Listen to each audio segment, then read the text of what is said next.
Hello again, Will. I've brought along some hazelnuts for Norberto to try.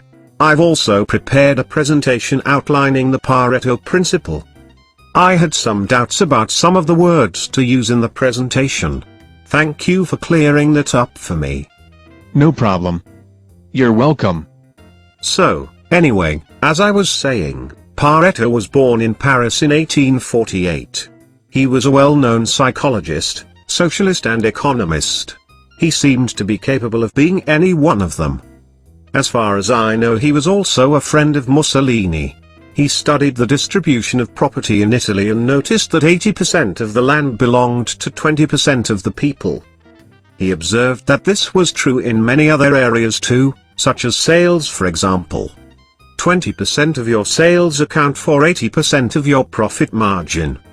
So, 80% of your result is caused by 20% of your input. Interesting. Exactly. So what I'm wondering now is, what's the Pareto of my English? That would be these notes. The best way to remember something is to repeat it. So make sure you study your notes. So this Pareto guy was quite interesting. The conclusion I came to at the end of my presentation is that we don't need to work harder, we need to work smarter. Did you know that SMART is also a well-known business acronym? It stands for specific, measurable, achievable, reasonable and time-defined. It also means intelligent. For example, measurements. How do you measure your success? What are your goals and how do you know when you've met your goals?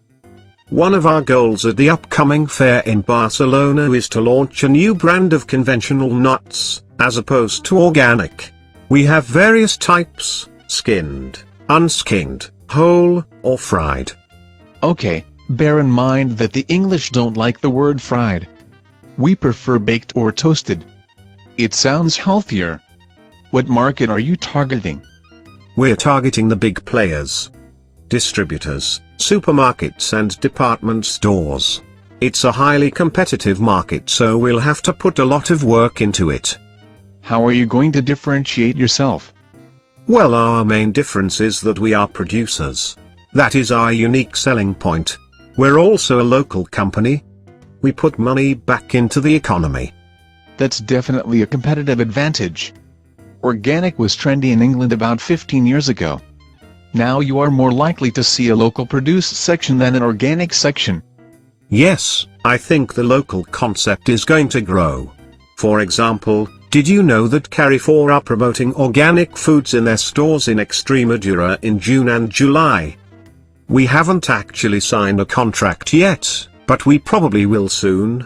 We are just working out the details. We plan to use our almonds primarily in plain packaging. They want to get an idea of how the market feels about organic and local food. It's also a good opportunity to see how some of my upmarket products will do too. Yes, it's really a great marketing opportunity. You should take advantage of it. I know that Carrefour are difficult to negotiate with. They drive a hard bargain. Speaking of bargaining, I had a phone call from Dubai the other day. A gentleman that had seen our fact sheet and wanted to have a price list. So, I sent him one. He replied immediately that the prices I were quoting were too expensive. I offered him a small discount, but he still wasn't satisfied. In the end, I told him that's my final offer. Take it or leave it. He called me back the next day and ordered 5,000 units. So the Extremeños can drive a hard bargain too. I don't suppose we'll be selling any organic ham to the Arabs, pity. Anyway, I don't know if there's any organic ham in Extremadura, is there? No, Will, I don't think we'll be selling any ham to the Arabs anytime soon. However, there is organic ham in Habugo. Anyway, I've got to go now. It's been really nice talking to you again. Likewise, Antonio. It was a pleasure. I look forward to hearing another presentation from you next week. Have a great weekend. See you next time.